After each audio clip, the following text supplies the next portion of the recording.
Sure. After wrestling, I transitioned into being an elementary school art teacher, which, you know, no, I think no matter what you do at one point, it prepares you for the next thing in life. Because at least in my world, and you and I talked about this in teaching, there were a lot of things in wrestling that I understood or knew how to implement because of wrestling. I knew how to do it in teaching.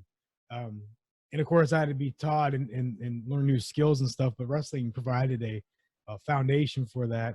I taught for 9 years, almost as long as my pro wrestling career. And now at the end of this school year, I'm going to be taking a leave from teaching because about a year and a half ago, I started a personal development coaching practice, and that's gone really well. So I'm going to be moving full time into that, which is really cool.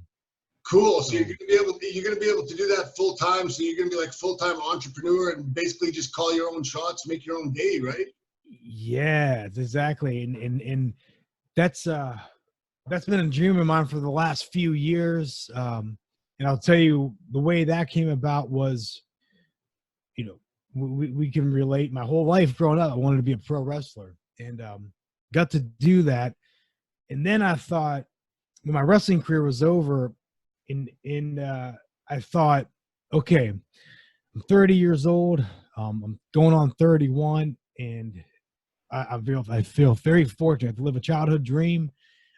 Now it's time to buckle down and get a real job. And I think part of me, it was important to me to be able to do that, because we've seen people over the years that they just can't give it up. It's other sports, other athletes too, but there comes a time where it's you got to have something. And I never wanted to hear that when I was, because when you're younger, you're like, whatever, I'm gonna wrestle forever. Yeah.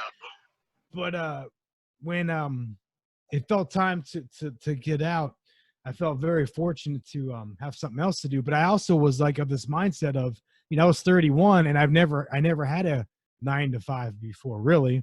Right. So I think I wanted to prove to myself that I could do that. And I took to it, and I was just like, I'm like the former NFL guy that sells car insurance now, or whatever. I got to do the cool job. Now this is okay. It has health insurance and benefits and all that. This is what I'm going to do forever now. And after a few years, that I was like, man, this is cool.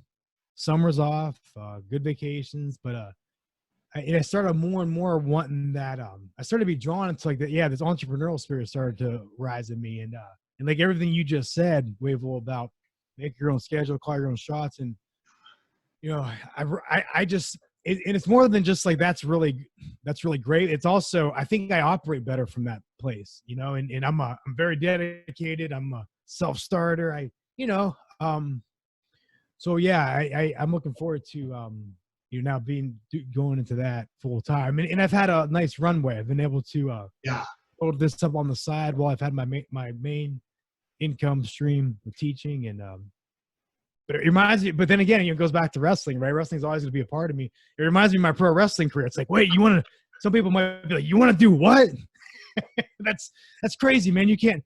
Well, yeah, so it was wrestling, I guess, but you can do whatever the frick you want if you. But